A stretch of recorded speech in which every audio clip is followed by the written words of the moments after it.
ಶರೀರ ಏನಾಗಿದೆ ಎಲ್ಲ ಕೆಮಿಕಲೈಸ್ಡ್ ಆಹಾರ ವಿರುದ್ಧ ಜೀವನ ವಿರುದ್ಧ ಪದ್ಧತಿಯಿಂದ ಕೂಡ ಏನಾಗಿದೆ ನಮ್ಮದು ಶರೀರ ಈ ರೀತಿ ಕಲ್ಮಶ ಆಗಿದೆ. ಗೋಮೂತ್ರದಲ್ಲಿ ಕೆಲವು ಗಿಡಮೂಲಿಕೆಗಳನ್ನು ಸೇರಿಸಿ ಮಾಡಿರ್ತಕ್ಕಂಥ ಔಷಧಿಯನ್ನು ನಾನು ಈ ಒಂದು ಕಲುಷಿತವಾದಂತಹ ಶರೀರ ಅಂದರೆ ನೀರಿಗೆ ಹಾಕಿದಾಗ ಏನಾಗುತ್ತೆ, ಇದು ಕೇವಲ ಒಂದು 5-6 ಸೆಕೆಂಡಲ್ಲಿ ಏನಾಗ್ತದೆ ತನ್ನ ನೈಜ ಸ್ಥಿತಿಯನ್ನು ಇದು ಪಡೀತದೆ. ಗೋಮೂತ್ರವನ್ನು ನಾವು ಸರ್ವ ಕಾಯಿಲೆಗಳಿಗೂ ಕೂಡ, ಅಂದರೆ ಉದಾಹರಣೆಗೆ ನಿಮ್ಗೆ ಹೇಳಬೇಕು ಅಂದರೆ ಕ್ಯಾನ್ಸರ್ನಂಥ, ಏಡ್ಸ್ನಂಥ, ಹೆಪಟೈಟಿಸ್ ಬಿ ಅಥವಾ ಯಾವುದೇ ವೈರಸ್ ಆಗಿ ಕೆಲಸ ಮಾಡ್ತಕ್ಕಂಥದ್ದು. ನೋಡಿ ನಾನು ಏನು ಮಾಡ್ತಾಯಿದ್ದೀನಿ ಅಂದರೆ ಈ ಒಂದು ಶುದ್ಧವಾದಂಥ ಗ್ಲಾಸಿಗೆ ಏನು ಮಾಡ್ತಾಯಿದ್ದೀನಿ, ಈಗ ಶುದ್ಧವಾದಂಥ ಕುಡಿಯೋ ನೀರನ್ನು ಹಾಕ್ತಾಯಿದ್ದೀನಿ. ಹಾಗೆ ಈ ಒಂದು ನೀರಿಗೆ ಏನು ಮಾಡ್ತಾಯಿದ್ದೀವಿ ಅಂದರೆ ಗಾಯಗಳನ್ನು ತೊಳೆಯೋಕ್ಕೆ ಬಳಸ್ತಾರೆ ನೋಡಿ, ಈ ಕೆಮಿಕಲನ್ನು ಹಾಕ್ತಾಯಿದ್ದೀನಿ. ಈಗ ನಮ್ಮ ಶರೀರ ಏನಾಗಿದೆ ಎಲ್ಲ ಕೆಮಿಕಲೈಸ್ಡ್ ಆಹಾರ ವಿರುದ್ಧ ಜೀವನ ವಿರುದ್ಧ ಪದ್ಧತಿಯಿಂದ ಕೂಡ ಏನಾಗಿದೆ ನಮ್ಮದು ಶರೀರ ಈ ರೀತಿ ಕಲ್ಮಶ ಆಗಿದೆ.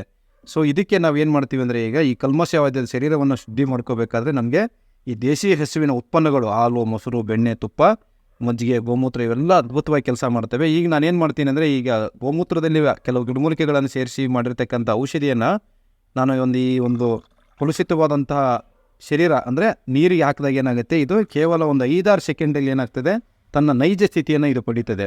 ಸೊ ಇದು ಏನಂತಂದರೆ ನಮ್ಗೆ ಇಂಡಿಕೇಶನ್ ಮಾಡ್ತದೆ ಅಂದರೆ ನಮ್ಮ ಶರೀರದಲ್ಲಿರ್ತಕ್ಕಂಥ ಈ ಎಲ್ಲ ವಿಷಕಾರಿ ಅಂಶಗಳು ರಕ್ತದಲ್ಲಾಗಿರ್ಬೋದು, ಕರಳುಗಳಲ್ಲಾಗಿರ್ಬೋದು, ಲಿವರು, ಶ್ವಾಸಕೋಶ, ಯಾವುದೇ ಶರೀರದ ಅಂಗಾಂಗಗಳಲ್ಲಿ ನಿಮಗೆ ಈ ಒಂದು ವಿಷಕಾರಿ ಅಂಶ ಸೇರ್ಕೊಂಡಿದ್ದರೆ ಈ ಗೋಮೂತ್ರ ಮತ್ತು ಅದರಲ್ಲಿ ಹಾಕಿರ್ತಕ್ಕಂಥ ಗಿಡಮೂಲಿಕೆಗಳು ಮತ್ತು ಕೆಲವು ನಮ್ಮ ಆಯುರ್ವೇದಿಕ್ ಹರ್ಬ್ಸು ಕೂಡ ನೆರವಾಗಿ ನಮಗೆ ಈ ರೀತಿ ಶುದ್ಧಿ ಮಾಡ್ತಾಯಿದೆ ಅಂತ ನಾವು ತಿಳ್ಕೊಬೋದು ಸ್ನೇಹಿತರೆ. ಈ ಗೋಮೂತ್ರದಲ್ಲಿ ಅಷ್ಟು ಪವರ್ ಇದೆಯಾ?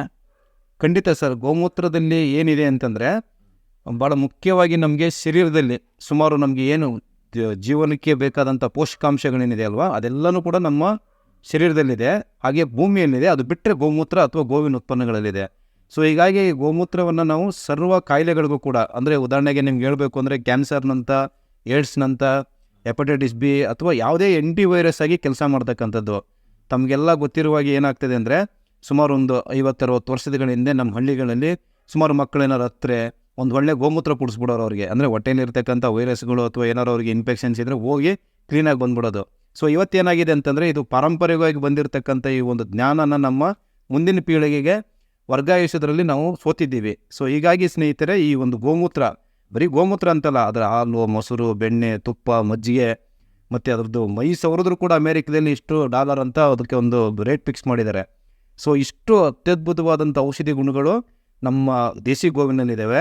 ಹಾಗೆ ತಮಗೆಲ್ಲ ಗೊತ್ತಿರುವ ಹಾಗೆ ಸುಮಾರು ಒಂದು 40-50 ವರ್ಷಗಳ ಹಿಂದೆ ನಮ್ಮ ದೇಶದಲ್ಲಿ ಎಲ್ಲಿವರೆಗೆ ದೇಸಿ ಗೋವುಗಳು ಹೇರಳವಾಗಿದ್ದು ಅಲ್ಲಿವರೆಗೆ ಯಾರಿಗೆ ಕಾಯಿಲೆನೇ ಇರಲಿಲ್ಲ, ಯಾರಿಗೆ ಮಂಡಿ ನೋವು ಇರಲಿಲ್ಲ, ಯಾರಿಗೆ ಸಕ್ಕರೆ ಕಾಯಿಲೆ ಇರಲಿಲ್ಲ, BP ಇರಲಿಲ್ಲ, ಕ್ಯಾನ್ಸರ್ನಂಥ ಕಾಯಿಲೆಗಳು ತುಂಬ ಕಡಿಮೆ ಇದ್ದವು, ಯಾರಿಗೆ ಲಕ್ವ ಆಗ್ತಾ ಇರಲಿಲ್ಲ, ಹಾರ್ಟ್ ಅಟ್ಯಾಕ್ ಆಗ್ತಾ ಇರಲಿಲ್ಲ.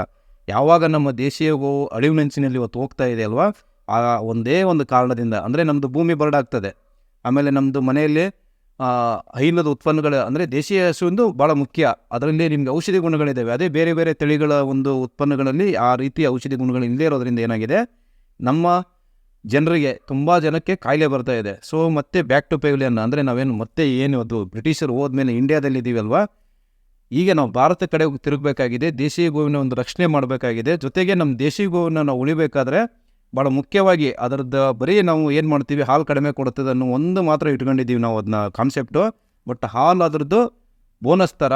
ಸೊ ಅದರಲ್ಲಿರ್ತಕ್ಕಂಥ ಸಗಣಿ ಆಗಿರ್ಬೋದು ಅಥವಾ ಮೊಸರು, ಮಜ್ಜೆ, ಬೆಣ್ಣೆಯಿಂದ ನಮಗೆ ಆರೋಗ್ಯಕ್ಕೆ ಸಿಗ್ತಕ್ಕಂಥ ಲಾಭಗಳನ್ನು ನಾವು ತಿಳ್ಕೊಂಡ್ರೆ ತುಂಬ ಅದ್ಭುತವಾದಂಥ ಜೀವಿ ಅದನ್ನ, ಅದು ನಮ್ಮ ಹಿರಿಯರು ಪೂಜಿಸ್ತಾ ಇದ್ರು ಅಂತ ಹೇಳ್ತಾ, ಸೊ ದೇಸಿ ಗೋವನ್ನು ನಾವು ರಕ್ಷಣೆ ಮಾಡೋದು, ಅದನ್ನು ನಾವು ರಕ್ಷಣೆ ಮಾಡ್ತಾ ಇದ್ದೀವಿ ಅನ್ನೋದು ನಮ್ಮದು ಒಂದು ಮೂರ್ಖತನ. ಯಾಕಂದರೆ ಅದೇ ನಮ್ಮ ಇಡೀ ಕುಟುಂಬವನ್ನು ರಕ್ಷಣೆ ಮಾಡ್ತಕ್ಕಂಥ ಒಂದು ಇದನ್ನು ಭಗವಂತ ನಮಗೆ ಅವತಾರ ರೂಪದಲ್ಲಿ ಕಳಿಸಿದ್ದಾನೆ ಅಂತ ಹೇಳ್ತಾ, ಈ ಒಂದು ದೇಶಿ ಗೋವನ್ನು ಎಲ್ಲರೂ ಸಾಕಿ ಸಲೋಣ ಅಂತ ಹೇಳ್ತಾ ನಮ್ಮ ಈ ಒಂದು ವಿಡಿಯೋನ ಈಗ ಮುಗಿಸೋಣ ಸ್ನೇಹಿತರೆ. ಎಲ್ಲರಿಗೂ ನಮಸ್ಕಾರ.